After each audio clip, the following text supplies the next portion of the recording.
Buenas noches, hermanos. Que el Señor les bendiga. Queremos saber si nos escuchan. Sí, se escucha. Excelente, excelente. Gloria al Señor. Bien, bienvenidos sean todos a nuestra reunión de discipulado. Queremos en esta noche continuar con el estudio que hemos venido preparando durante ya varios meses. Y antes de comenzar de lleno con el material para esta noche, vamos a orar al Señor para poner este tiempo en sus manos. Amén. Oramos entonces. Señor Dios Todopoderoso, damos gracias por este tiempo. Gracias, Señor, por la oportunidad que nos das de poder apartar, Señor, de nuestro día para reunirnos en nuestra iglesia y para poder eh, desarrollar, Señor, todos estos temas que son importantes para nuestra vida cristiana. Te pedimos, Señor, que puedas darnos oídos espirituales para poder escuchar lo que tú tienes que decir a nosotros, Señor. Danos un corazón sensible, Señor, una mente enseñable que pueda albergar todas estas enseñanzas, Señor. Que tu palabra pueda ser como una semilla que quede en tierra fértil, Señor, y a su tiempo pueda dar frutos para tu gloria. Quita de nosotros toda distracción, lleva nuestros pensamientos cautivos en la obediencia a Cristo Jesús. Y permite, Señor, que podamos ser edificados, que aquellos que no te conocen puedan conocerte y puedan venir a la obediencia y a la fe que es en Cristo Jesús, Señor. En el nombre poderoso de Jesús te damos gracias. Amén y amén. Bien, mis hermanos, vamos a empezar entonces con nuestra clase para esta noche, con nuestro estudio para esta noche. Solo déjenme aquí desplegar el material.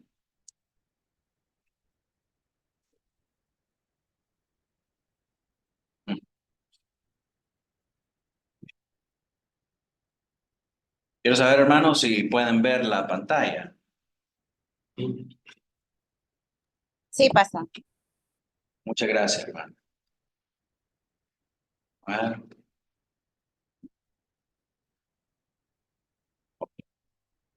Ahí estamos ya. Estamos estudiando el libro del Apocalipsis. Ya pasamos la parte de la introducción, el prólogo, y ahora vamos a la sección, bueno, estamos en la sección de la carta a las 7 iglesias. Solo déjenme cerrar acá para que esté haciendo bulla.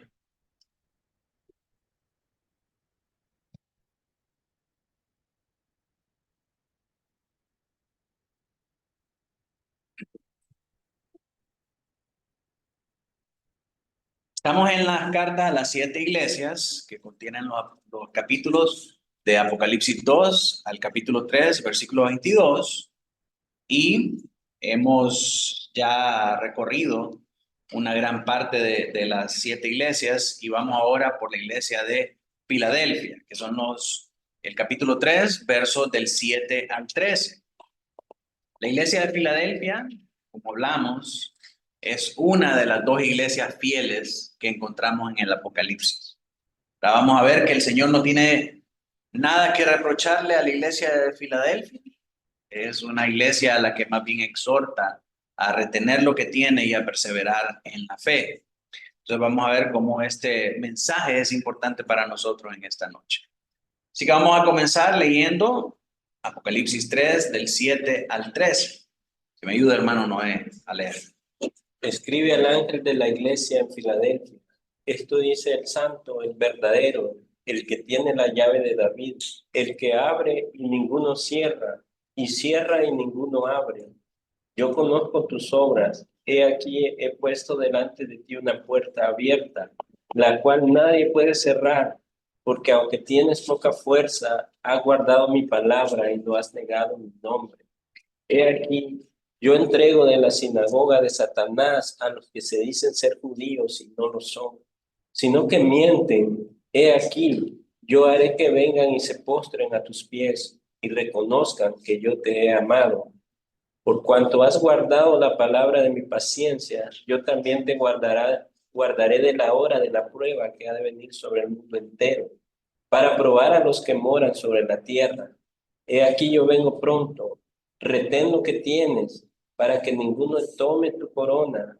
Al que venciere, yo lo haré columna en el templo de mi Dios, y nunca más saldrá de allí.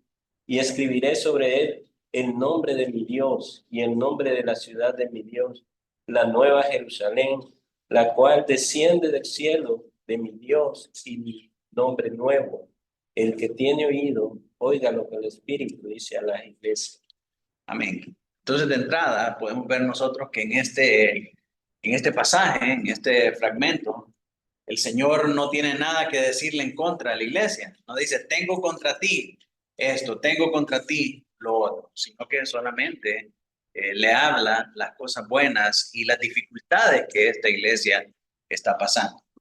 Así que como hemos venido viendo en todas las clases anteriores, la carta sigue el mismo esquema de todas las otras.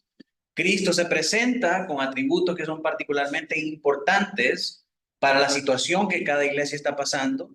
Luego se revisa la situación o el problema en particular. En base a eso se emite un estímulo para perseverar en el conflicto o para arrepentirse a fin de evitar el juicio de esa iglesia. Luego, esta es la base para un llamamiento que hace el Señor Jesucristo para que respondan prestando atención al estímulo o a la exhortación anterior. Y sobre la base de la respuesta de esa iglesia, entonces reciben una promesa especial que el Señor les hace a cada iglesia en base a la problemática que cada iglesia está pasando. Así que el esquema es el mismo.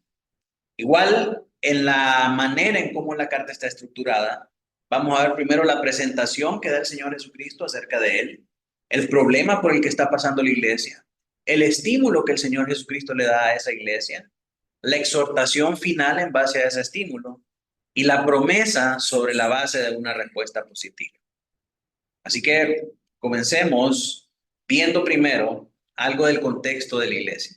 Esta iglesia es muy interesante, hermanos, es una iglesia con mucha historia y al estar indagando y estudiando acerca de ella, vamos a ver algunos aspectos muy interesantes acerca del día de hoy en esta iglesia. Primeramente, la palabra Filadelfia significa amor fraternal, ¿verdad? Ese amor que hay entre hermanos. La antigua Filadelfia no solo era la iglesia más pequeña de todas las 7 iglesias del Apocalipsis, sino que también era la más nueva. De todas las iglesias que se mencionan ahí, la iglesia de Filadelfia era la más nueva.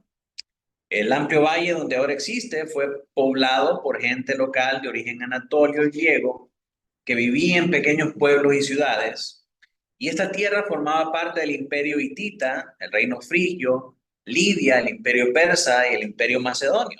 Pero aún no existía la ciudad de Filadelfia, sino que la ciudad de Filadelfia viene a existir hasta en el reino de Pérgamo. Y es en el año 189 que el rey de Pérgamo, Eumenes II, construye la ciudad y la llama Filadelfia, que significa el que ama a su hermano. Filos y Adelfos habla de hermano y ese Adelfos es el amor fraternal, para expresar su amor al hermano a su hermano Atalo II, quien más tarde se convirtió en su sucesor. Luego, en el 133, murió el último rey de Pérgamo y Atalo III, llamado Atalo III, y él transfiere toda la tierra al reino de los romanos durante la ocupación romana, y así Filadelfia pasa a ser parte de esa república romana, ¿verdad? Durante los siguientes siglos, Filadelfia sigue siendo una ciudad del Imperio Romano. Los cristianos son perseguidos en todas estas regiones hasta que llega el emperador Constantino y oficializa el cristianismo como la religión de la República Romana. Hasta ese entonces cesan las persecuciones contra los cristianos, ¿verdad? Esta ciudad, Filadelfia, pasa a estar bajo el reinado de este Constantino en el contexto del Imperio Bizantino, que era el nombre del Imperio Romano en la parte oriental, cuya capital era Constantinopla, la ciudad dedicada a Constantino. Luego, en 1390, los turcos otomanos, que fueron los enemigos más formidables que derribaron el poderoso imperio romano, ¿verdad? Logran conquistar Filadelfia, que en ese momento todavía era el último bastión del imperio bizantino de este Constantino en Asia Menor. Y 20 años más tarde es conquistada temporalmente por un grupo de personas llamados los timuridas. Y desde ese momento fue firmemente parte del Imperio Otomano y de lo que es Turquía moderna. Pero Filadelfia dejó de ser una ciudad bizantina para convertirse en una ciudad turca. Y al convertirse en una ciudad turca, ya no se llama más Filadelfia, sino que la llaman Al-Aseir, que significa ciudad de colores. Hasta el día de hoy, así se llama la ciudad, Al-Aseir. Era una ciudad pacífica con una población mayoritariamente musulmana turca, pero de descendientes griegos de la antigua Filadelfia, que permanecieron ahí en ese Al-Aseir hasta la guerra greco-turca en 1923. Entonces, oiga bien, esta ciudad es una ciudad de antaño, es una ciudad que data de los primeros siglos del cristianismo y que logra sobrevivir hasta el tiempo moderno en 1923 con la guerra greco-turca, y esa guerra termina con el intercambio de población. Ellos, como ganaron esa batalla, agarran a la población griega que vivía en Turquía y la mandan para Grecia, para que las provincias turcas queden siendo solamente turcas. Así que los remanentes de los cristianos griegos que permanecían en Filadelfia, que ahora era Algeciras, son expulsados a Grecia para que esa provincia permanezca meramente turca en 1923. O sea, desde cuándo hasta dónde, ¿verdad?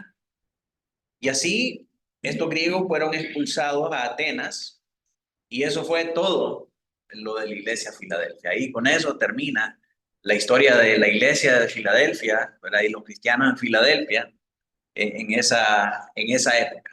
Sin embargo, ahí vemos nosotros las ruinas de lo que era la Basílica de San Juan. El sitio donde estaba la iglesia de Filadelfia que Juan pastoreaba.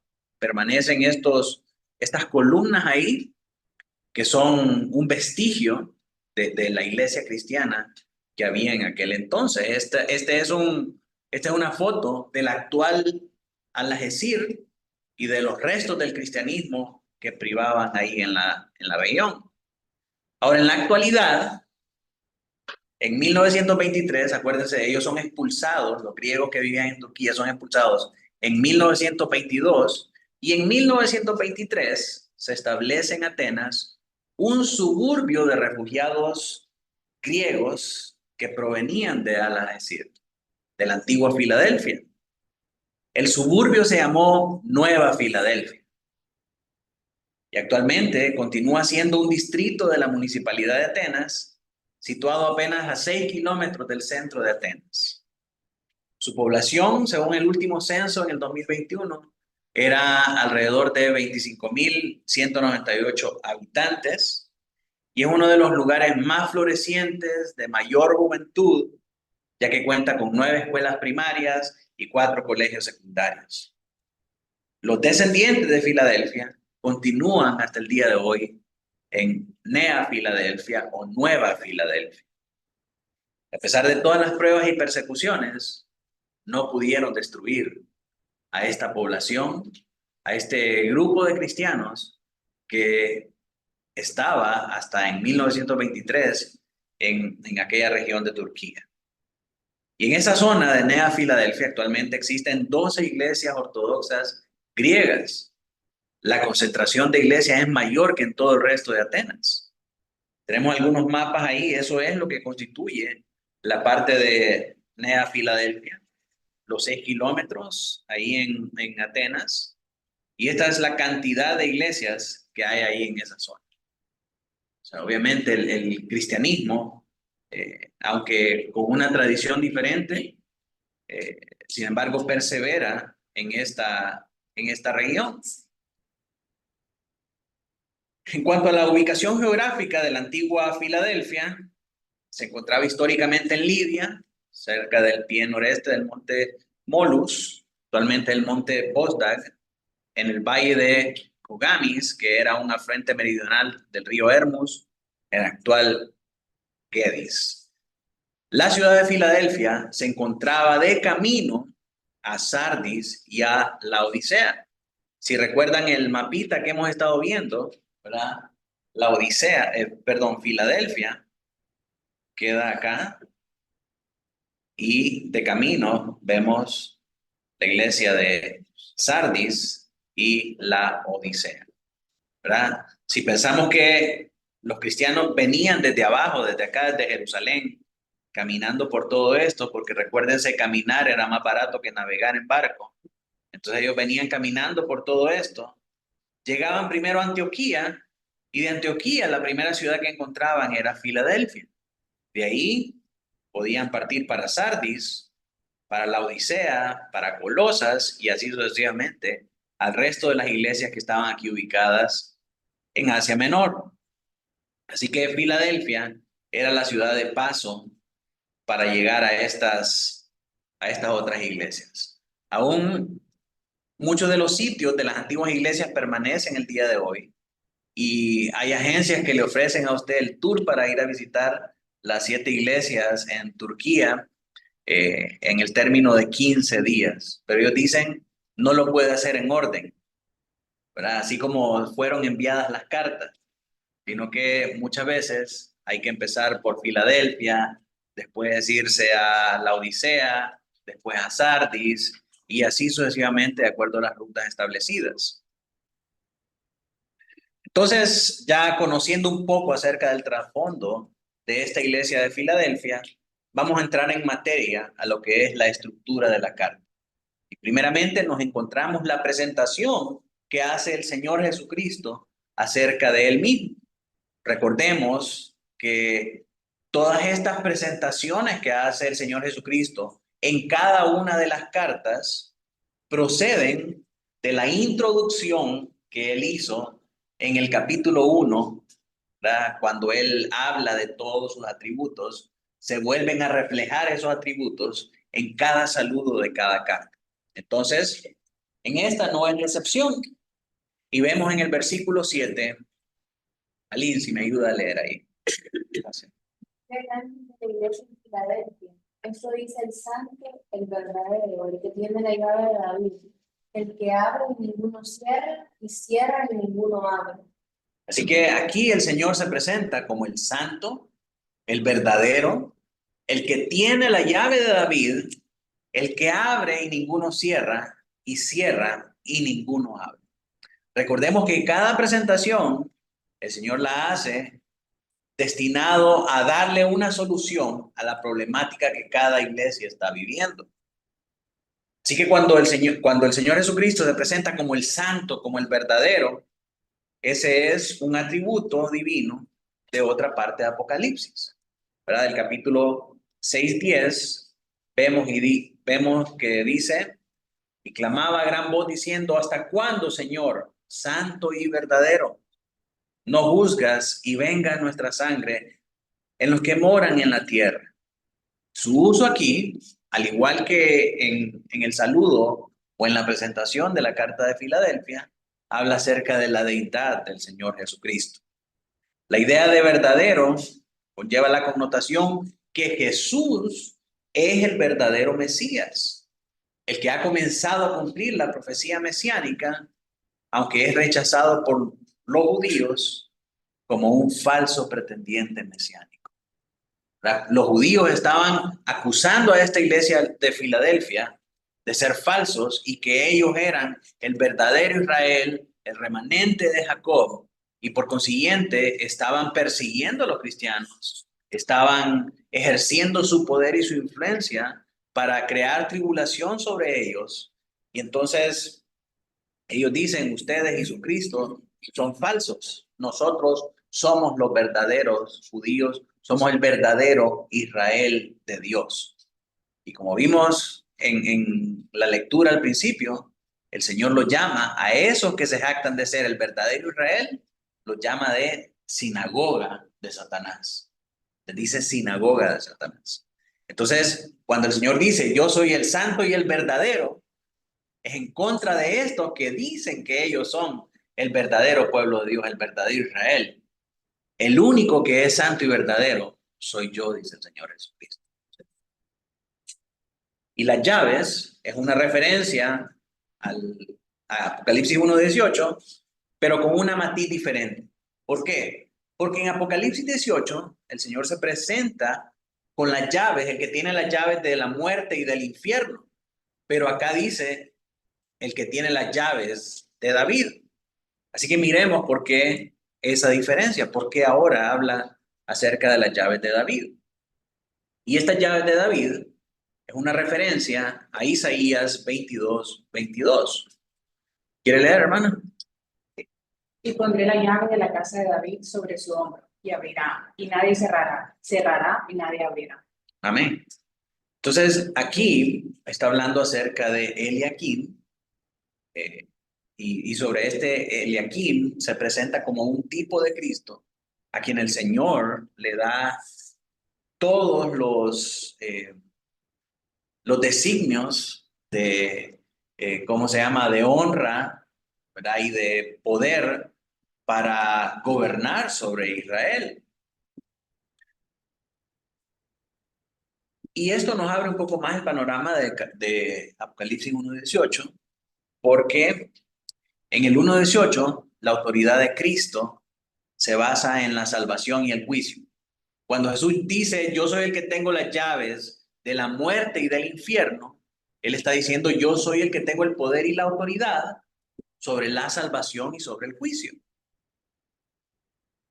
Aquí, con las llaves de David, el Señor dice, yo soy el que determino quién tiene entrada en el reino. Ese reino que era representado en David como el reino mesiánico.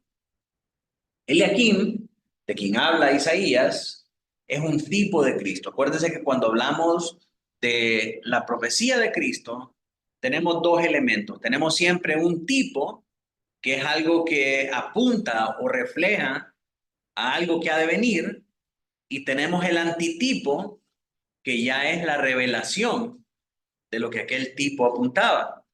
Entonces el tipo es Eliakim y el antitipo es el Señor Jesucristo. Es la revelación de lo que Eliakim como tipo apuntaba. Entonces, al ser Eliakim, tipo de Cristo, las declaraciones de Isaías sobre él adquieren una forma profética. Mientras que una vez Eliakim gobernó sobre Israel, ahora Cristo gobierna sobre la iglesia, que es el verdadero Israel. Entonces, de esta manera era Eliakim un tipo de Cristo. Así como él gobernaba sobre Israel, así Cristo gobernaría sobre la iglesia, que es el verdadero Israel. Solo Cristo determina quién entra y quién no entra en el reino de Dios. Entonces, cuando el Señor dice que Él es el que tiene la llave de la casa de David, Él está diciendo, yo soy el que digo quién es parte del verdadero Israel. Yo soy el que digo quién es el verdadero pueblo de Dios. Yo soy el que digo quién es el que tiene verdaderamente parte en mi reino. ¿Y por qué eso es importante? Porque los judíos no querían a los cristianos gentiles. Les decían, ustedes son unos rechazados, ustedes son unos marginados. Nosotros somos el verdadero Israel espiritual, el Israel de Dios, los hijos de Abraham. Y entonces el Señor se presenta y dice, yo soy el santo y verdadero. Yo soy el que tiene las llaves de la muerte y del Hades, de la salvación y del juicio, y soy también el que tiene las llaves de David. Eso es el que digo quién es parte del reino y quién no. Y acerca de nosotros dice que Él nos ama, como lo vamos a ver más adelante. Y acerca de ellos dice, son sinagoga de Satanás, mentirosos. Y como vamos a ver, le dice a la iglesia, ellos van a venir y se van a postrar ante ustedes, van a saber cuánto yo los amo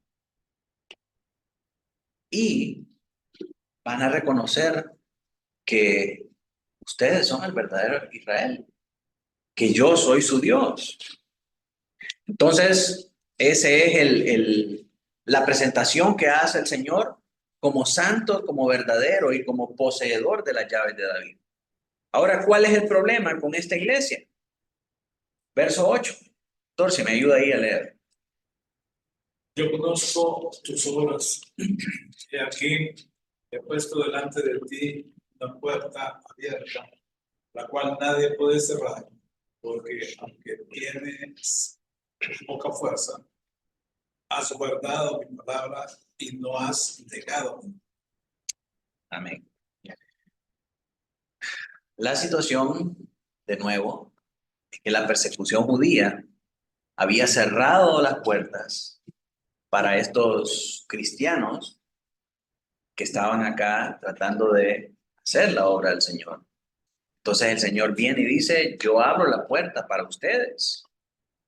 Y cuando yo abro, nadie puede cerrar. Y aunque tengan poca fuerza, ustedes han guardado mi palabra y no han negado mi nombre. Entonces, aquí realmente no hay un problema con la iglesia, por así decirlo. El problema es lo que la gente o lo que los enemigos de la iglesia están haciendo a la iglesia.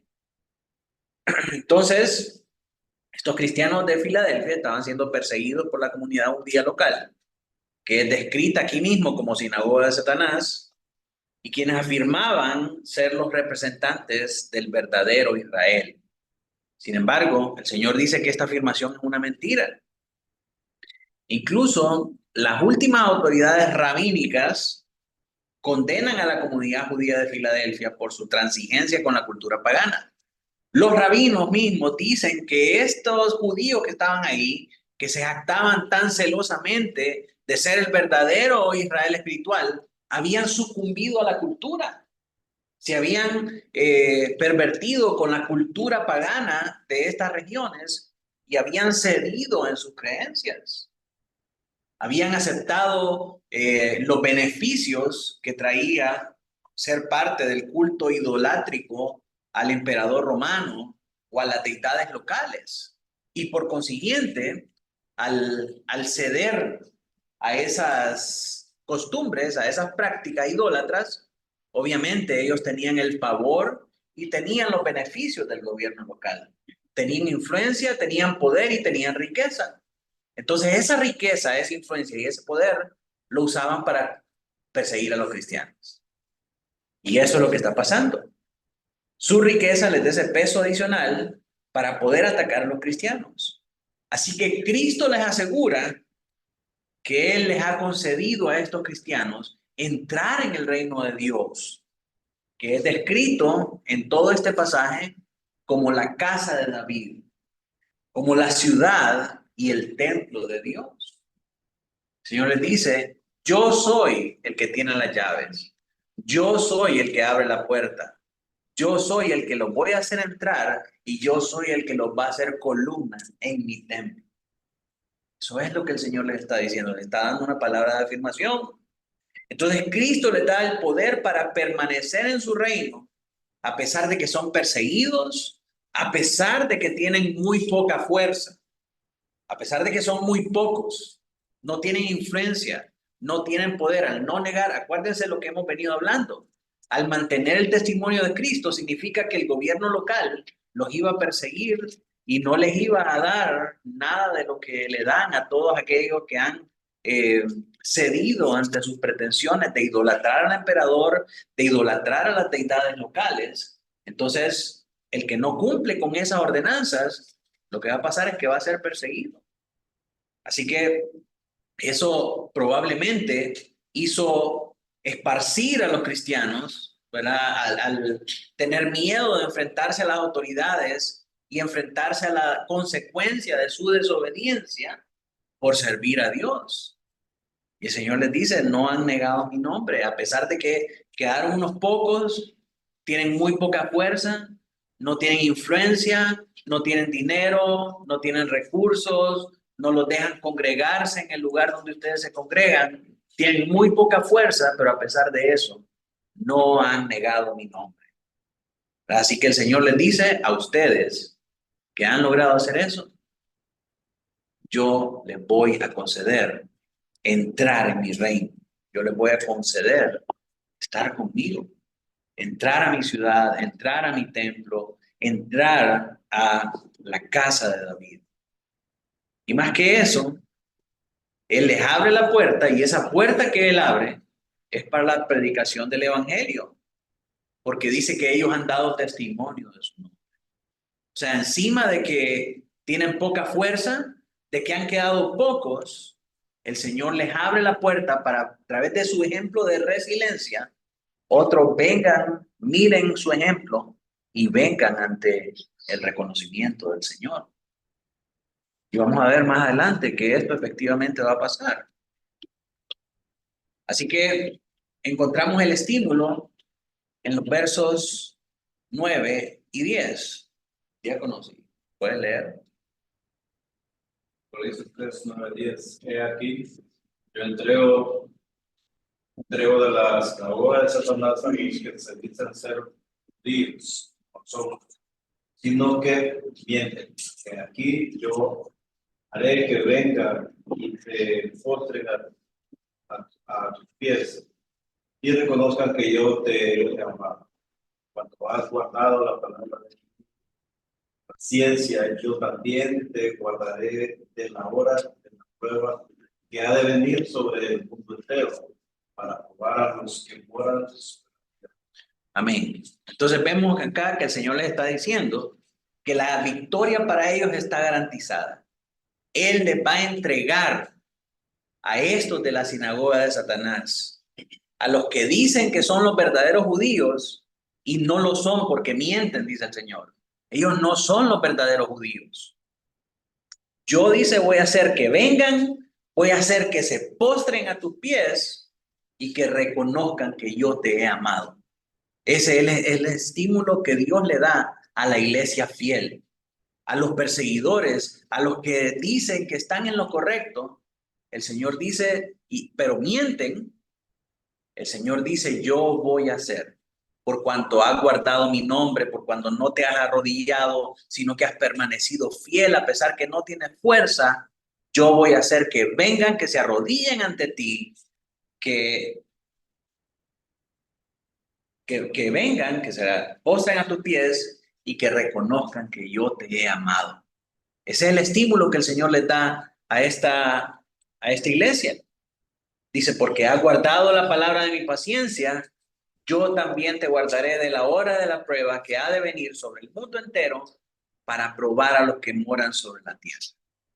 Entonces, Cristo les promete que va a hacer que los judíos incrédulos vengan y se postren a los pies de la iglesia, que reconozcan que los ha amado y los va a guardar de la hora de la prueba. Ese es el estímulo que el Señor les da. Ahora, miremos cada uno de estos tres para entender a mayor profundidad qué es lo que el Señor está diciendo con esto. Cuando dice que se postrarán, esto obviamente, como en el resto, como en el contexto de las palabras del apóstol Juan en este libro de Apocalipsis, es una referencia al Antiguo Testamento. Y cuando él está hablando de que se van a postrar, nosotros encontramos este mismo lenguaje en el libro de Isaías. Tenemos, por ejemplo, Isaías 45:14. Pamela, si puede leer. Así dice Jehová: trabajo de Egipto, las mercaderías de Egipto, y los sabios hombres de llevadas estas clases pasarán a ti y serán tuyos. Irán en pos de ti, pasarán con brillos, te harán reverencia y te suplicarán diciendo: ciertamente en ti está Dios, y no hay otro fuera de Dios. Entonces, cuando Juan usa esta terminología de que se postrarán, está refiriéndose a este tipo de postración, a este tipo de referencia. Sigamos leyendo otros pasajes. Isaías 49:23. Mauro. Dice Jehová, el trabajo de Egipto. No. El segundo. Perdón. Reyes serán tus ayos y sus reinas tus nodrizas. Con el rostro inclinado a tierra te adorarán y lamentarán el polvo de tus pies. Y conocerás que yo soy Jehová, que no se avergonzarán los que esperan en mí. Con el rostro inclinado a tierra te adorarán y lamerán el polvo de tus pies. Y conocerás que yo soy Jehová, que no se avergonzarán los que esperan en mí. Isaías 60:14. Claudia. Y vendrán a ti humillados los hijos de los que te afligieron, y a la pisada de tus pies se encorvarán todos los que te escarnecieron, y te llamarán ciudad de Jehová, Sión del Santo de Israel. Y a las pisadas de tus pies se encorvarán, ¿verdad? Entonces, cuando Juan está diciendo que estos judíos incrédulos se van a postrar delante de ellos, se está refiriendo a este tipo de lenguaje, a estas profecías establecidas en Isaías. Y obviamente no se refiere a una humillación, sino que se refiere a arrepentimiento. Como el Señor ha abierto una puerta para la predicación del Evangelio y por medio de la resiliencia de esta iglesia, muchos van a ver su fe. Entonces, al ver esa fe y escuchar el nombre de Cristo ser predicado y ser guardado, ellos van a venir arrepentidos, dándose cuenta de que estaban equivocados, de que estaban pecando, y ahora van a venir y van a reconocer que Cristo es el Señor y que la iglesia es el verdadero Israel. Los incrédulos, que ahora son los judíos y no los gentiles, van a venir a adorar a Cristo voluntariamente. Cuando dice, sabrán que yo te he amado, también es una evocación a las profecías antiguo testamentarias, y específicamente en el libro de Isaías. Leemos en Isaías 43:4. Doña Sagrario nos puede ayudar. Porque a mis ojos fuiste de gran estima, fuiste honorable, y yo te amé. Daré pues honra por ti. Hombres. No, daré honra por ti y naciones por ti. Amén. Dice, Señor, yo te amé. Voy a dar hombres por ti, naciones por tu vida. ¿Verdad? De esta manera es que el Señor quiere que la iglesia sepa que Él nos ama y que los incrédulos que ahora vienen postrados delante de ella, que ahora pueden reconocer que el santo y el verdadero está con ellos y que ellos son el verdadero Israel. Cuando Él quiere que ellos sepan que Él los ama, se refiere a esto. Está hablando de este tipo de amor, no que tú eres mi niña, la niña de mis ojos y yo te amé. No, está hablando de esto, de estas palabras bíblicas, de esta profecía. Hermana Carlota, si me ayuda aquí. Sí, Isaías 41:8. Mas tú, Israel, niño mío de Jacob, a quien elegí, simiente de Abraham, a quien amé. Esta es la traducción de la Septuaginta. Y me encantó mucho la manera en cómo dice. Mas tú, Israel, niño mío de Jacob, a quien elegí, simiente de Abraham, a quien amé. ¿Verdad? De ese tipo de amor está hablando el Señor. Isaías 44:2, hermano Noé. Así dice el Señor, el Dios que te ha hecho y el que te ha plasmado desde el vientre. Todavía serás ayudado, no temas, niño mío, Jacob, y el amado Israel a quien elegí. Sí, se da cuenta el Señor cómo expresa ese amor paternal, ¿verdad? De cuidado y de soberanía al elegir y al establecer todas las cosas que van a pasar sobre aquellos que Él ama. Luego tenemos Isaías 60:10. Emanuel. Y edificarán añadiendo sus muros, y los reyes de ellos resistirán, pues por mi ira te permití, y por mi misericordia también. Obviamente los dispensacionalistas leen estos pasajes, ¿verdad? Y entran en modo alerta. Para hermanos dispensacionalistas. Sin embargo, cuando habla ahí de alienígenas, no se está refiriendo a alienígenas ancestrales, como vemos ahí en algunos programas de televisión. Se está refiriendo a extranjeros, ¿verdad? A extranjeros. En inglés se dicen illegal aliens. No se refiere a extraterrestres, se refiere a extranjeros o a forasteros. De esa misma manera los trata aquí la Septuaginta. Y entonces leemos, edificarán extranjeros tus muros y los reyes de ellos te asistirán. Por mi ira te percutí y por misericordia te amé. Es decir, en su ira, en su celo, Él permite que pasen tribulaciones, permiten que pasen por situaciones difíciles, pero en su misericordia, Él dice, nos ama, nos ama. Cristo es el que hace que la comunidad judía incrédula reconozca que la iglesia gentil compone a su pueblo amado. Estas profecías de Isaías se van a cumplir de una forma inminente en la propia experiencia que está viviendo la iglesia de Filadelfia. Aunque no de una forma exclusiva, porque la carta no se dirige a todas las, perdón, la carta se dirige a todas las iglesias desde el primer siglo hasta la venida de Cristo. Así que el Señor está diciendo que Él ama a su iglesia, no solamente a la iglesia de Filadelfia, sino que a todas las iglesias desde el primer siglo hasta su segunda venida. Así que cuando leemos que Él nos va a guardar de la hora de la prueba, que va a venir sobre todo el mundo, hay tres palabras clave ahí que nosotros tenemos que entender. La primera es hora, la segunda es prueba y la tercera es todo el mundo.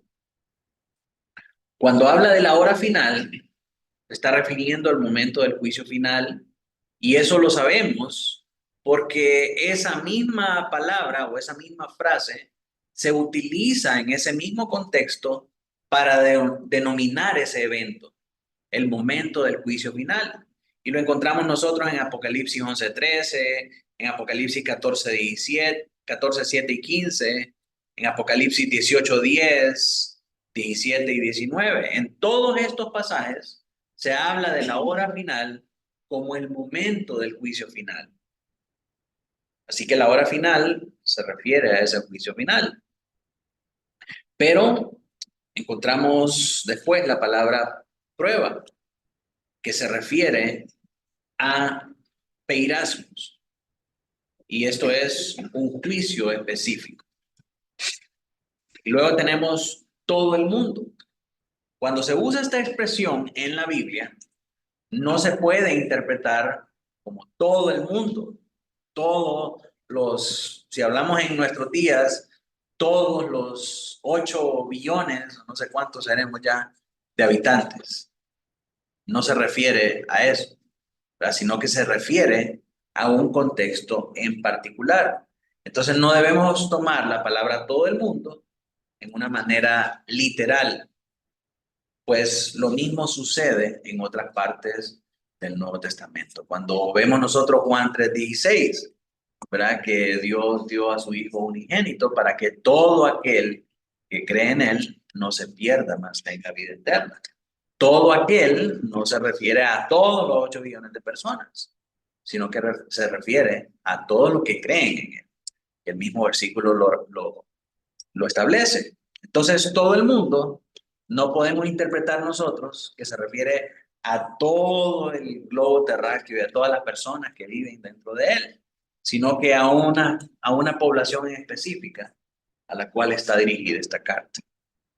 Por lo tanto, podría referirse esta frase a un juicio que está localizado en Asia Menor o más generalmente dentro del Imperio Romano. Si la frase se toma literal, entonces necesariamente significaría que al final de la prueba sería la venida del Señor. ¿Verdad? Si nosotros interpretamos que esta frase, ¿verdad? Que el Señor los va a librar de la prueba final sobre todo el mundo, significa que cuando la iglesia de Filadelfia pase por esa prueba, entonces el Señor ya viene, ya ese es el momento final. Y sabemos que no es así. ¿Por qué? Porque cuando pasó la prueba, no fue el final.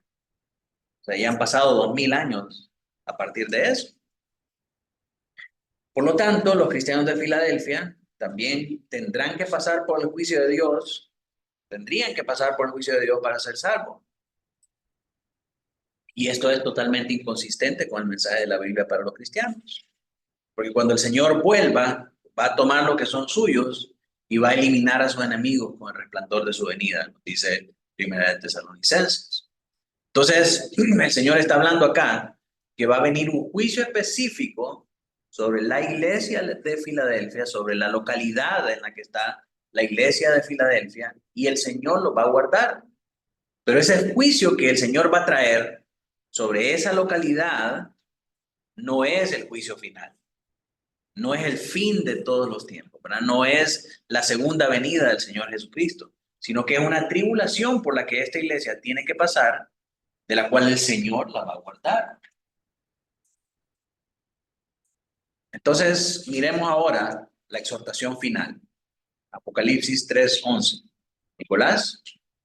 He aquí yo tomo lo que tiene para que ninguno no me Retén lo que tienes para que ninguno no. Sí, correcto. Retén lo que tienes para que ninguno tome tu corona. Recuerdo que estando en otra iglesia hace muchos años, ¿verdad? Eso le decían a uno para que no dejara los privilegios, para que no dejara el servicio. Retén lo que tienes para que nadie tome tu corona. Si al hermano le toca privilegio de parqueo, tiene que venir el domingo a tomar su privilegio de parqueo, a servir, ¿verdad? Si no viene, entonces alguien más va a tomar su corona. No deje que nadie tome su corona. Y eso no se refiere absolutamente a eso. No se refiere absolutamente a eso. Aquí Cristo le promete a la iglesia que Él vendrá pronto y entonces deben retener lo que tienen, su corona. ¿Y cuál es esa? ¿Cuál es la corona de la iglesia? Cristo, su salvación. Entonces lo que el Señor les está diciendo a esta iglesia es que ellos deben de perseverar aún en medio de la prueba. Tienen que permanecer fieles. Su pronta venida, cuando el Señor dice yo vengo pronto a ustedes, no está diciendo de que, bueno, ya la venida, la segunda venida ya va a ser. Porque si no, el Señor está tarde, ya no vino. Eso fue hace 2000 años. ¿Verdad? Ya está tarde. No está diciendo que ya la venida es ahorita. Él está diciendo que pronto, en medio de la tribulación por la que ellos están pasando, el Señor va a venir en espíritu a ayudarlos y a fortalecerlos. Se refiere a que va a venir prontamente, pero en espíritu. La promesa de este versículo no es que van a escapar tribulación. Ellos van a tener que pasar por la tribulación. La promesa es que Cristo los va a fortalecer para que ellos se mantengan espiritualmente seguros a través de las tribulaciones que ellos tienen que enfrentar. La promesa de Cristo aquí se vuelve relevante para cualquier cristiano de cualquier época que esté pasando por las pruebas. Y aquí es donde este mensaje se identifica con nosotros. ¿Cómo nos habla el Señor Jesucristo por medio de este mensaje, por medio de esta exhortación que le da a la iglesia de Filadelfia? En que, mi hermano, si usted y yo estamos pasando por pruebas, si usted y yo estamos pasando por tribulaciones, tenga por seguro que si usted guarda la fe, que si usted se mantiene firme, aunque tenga poca fuerza, aunque no mire la luz del día y aunque usted no sepa cómo va a salir de ese problema, el Señor va a venir pronto a usted y el Señor le va a fortalecer en el espíritu. No es que le va a aparecer $1.000.000 en la cuenta. El Señor le va a dar fortaleza en su espíritu para poder resistir esa prueba. Para poder resistir y para poder dar testimonio de su nombre sin comprometer su fe. ¿Cómo va a hacer eso, pastor? No lo sé. No lo sé. Cada situación es muy particular.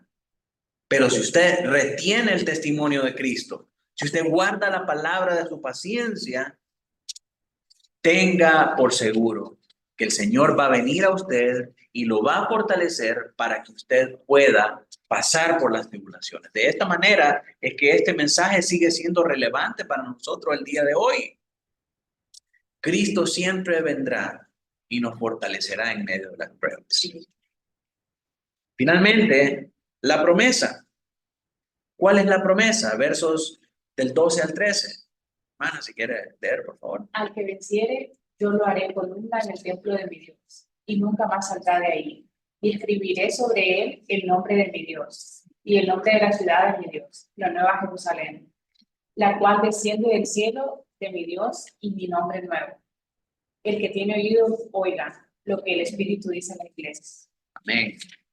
Entonces, las 4 promesas que Cristo le da a los que venzan de esta iglesia no son sino 4 aspectos acerca de lo mismo. ¿Cuál es esa única promesa?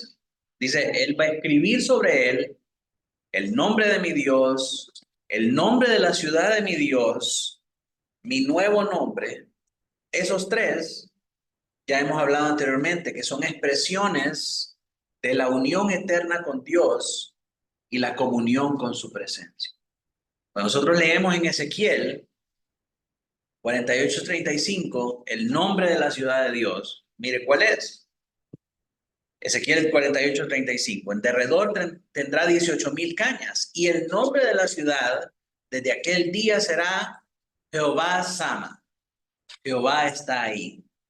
Es el nombre de la ciudad. Entonces todos estos nombres, no es que la ciudad tiene un nombre, el templo tiene un nombre, y usted va a tener, si se llamaba Carlos, allá se va a llamar Pierre. No, o sea, todos esos nombres nos hablan a nosotros acerca de la comunión íntima con Dios, acerca de la pertenencia a Dios.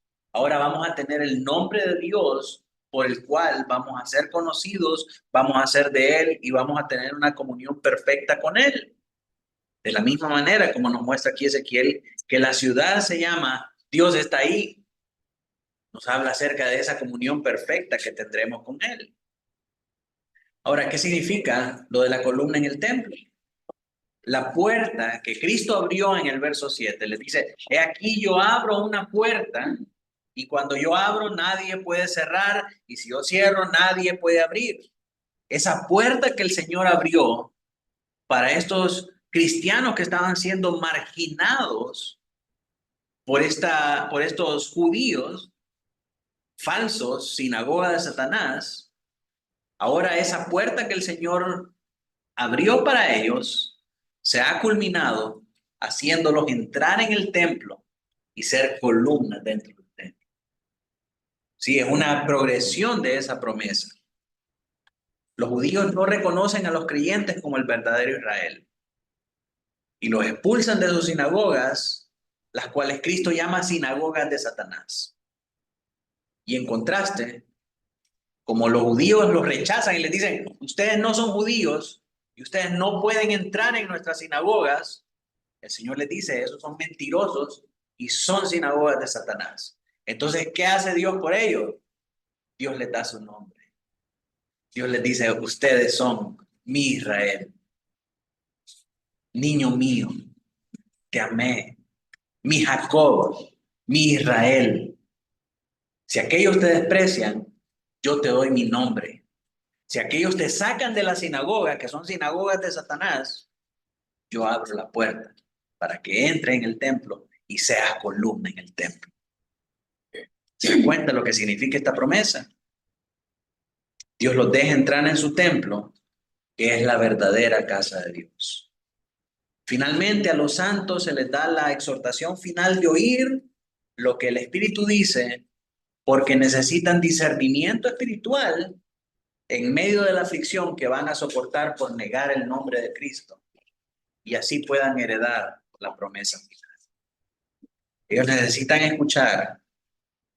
Si no tienen una mentalidad celestial y no se centran en su recompensa final, tendrán la tentación de conformarse a las circunstancias terrenales que los rodean, lo que incluye transigir o comprometer su fe a causa de la persecución. Y eso pasa el día de hoy.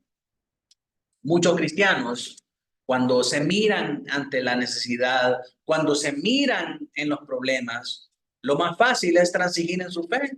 Lo más fácil es comprometer su fe y adaptarse a las circunstancias. Pues no tengo dinero, ni modo, no puedo ir a la iglesia, necesito hacer tal o cual cosa. Entonces, ¿dónde queda la honra a Dios? ¿Dónde queda la obediencia? Tengo tal necesidad, entonces no puedo ahorita hacer lo que quiera, lo que tenga que hacer para servir a Dios. Y de esa manera sucumben a la fe. Y así habían sucumbido un montón, y por eso el grupo de la iglesia de Filadelfia eran muy pocos y con mucha fuerza. ¿Por qué?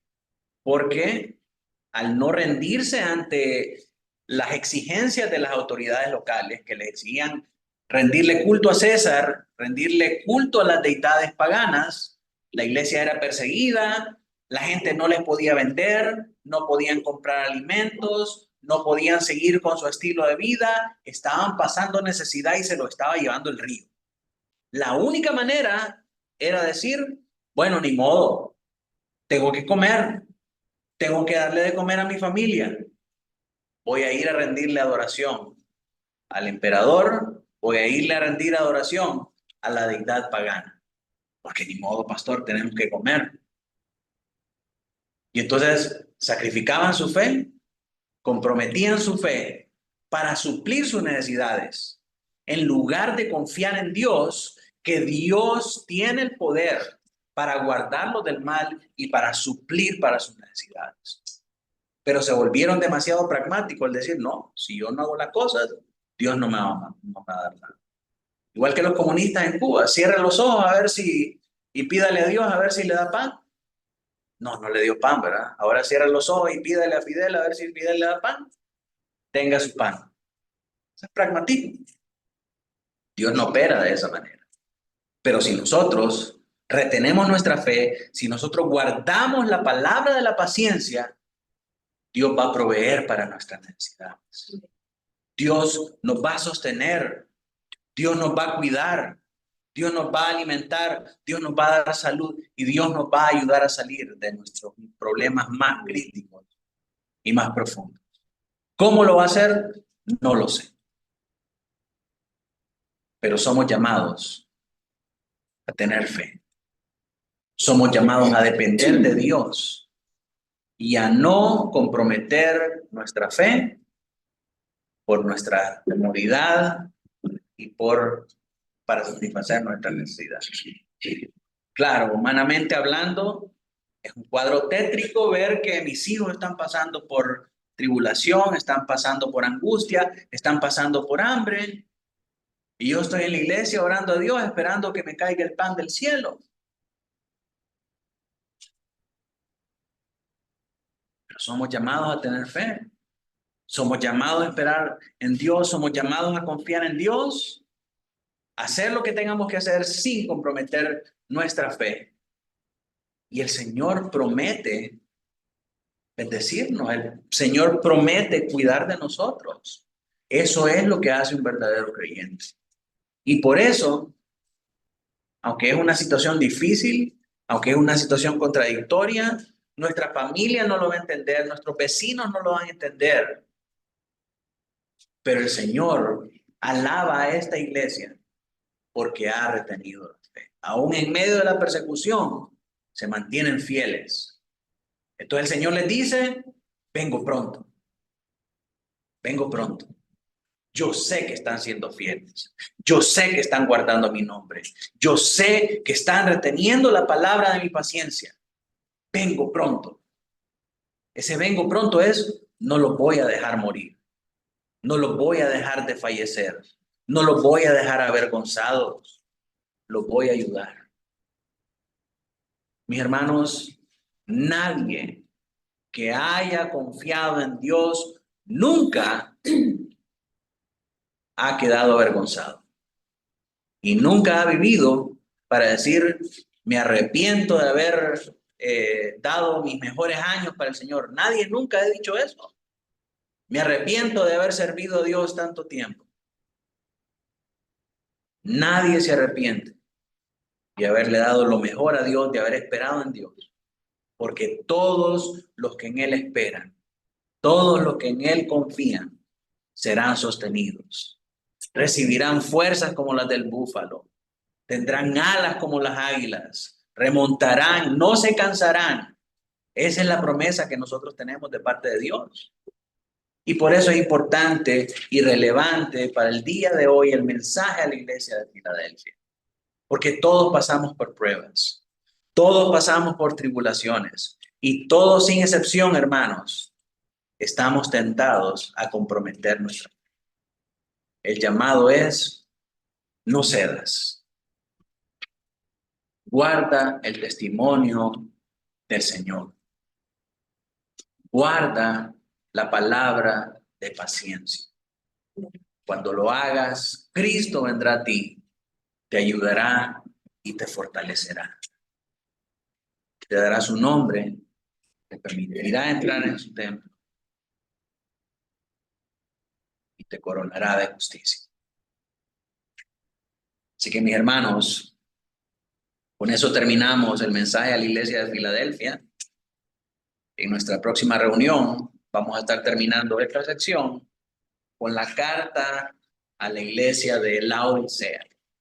Y esta, recordamos, es la segunda iglesia que está en estado crítico. La primera es Éfeso y esta otra, Laodicea, es la otra iglesia que está en el intensivo, lista para pitar, ¿verdad? ¿Y por qué? ¿Cuál es el problema? Sucumbió ante el mundo. Permitió que el mundo se infiltrara en sus paredes y ahora está en un estado espiritual crítico, grave. Así que con eso terminamos nuestro estudio el día de hoy, mis hermanos. Vamos a terminar orando al Señor.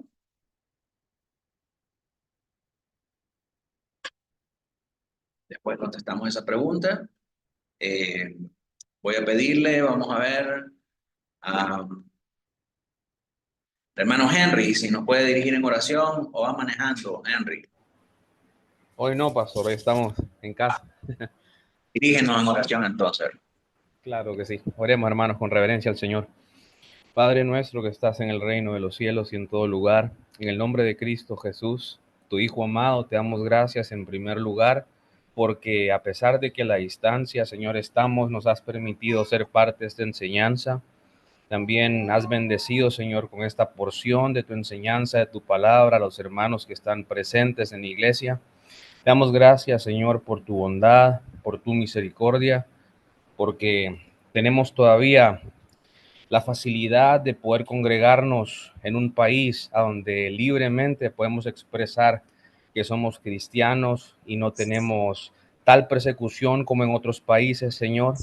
Permite que esa sea una puerta para nosotros, un camino, Señor, fácil, por así decirlo, para poder permanecer en tu palabra, en tu evangelio, para poder llevar las buenas nuevas de salvación a otras almas que están perdidas y en tinieblas, Señor, porque tenemos en nuestras memorias, Señor, esos momentos difíciles cuando nosotros también éramos parte del mundo y nos deleitábamos en los placeres que nos condenaban. Te pedimos por amor al nombre de Cristo que nos ayudes a permanecer, Señor, fiel a tu palabra, Señor. Guarda nuestro corazón, Señor, de llegar a ese momento, a ese estado de frialdad, Señor, a donde ya nos sintamos, ya no ardamos de amor por ti, Señor, o por tu palabra. Nos abandonamos por completo en las manos del Espíritu Santo, delante de tu presencia, siendo unos menesterosos, unos necesitados, Señor, de tu intervención divina a cada segundo, Señor. Incluso después de esta oración, necesitamos tu sustento, Señor. Te lo rogamos en el nombre de tu Hijo amado Cristo Jesús. Te pedimos por nuestras vidas, por cada hogar aquí representado. Llévanos con bien a casa, Señor, y guárdanos en todo momento. Gloria sea dada a tu nombre por los siglos de los siglos. Amén y amén.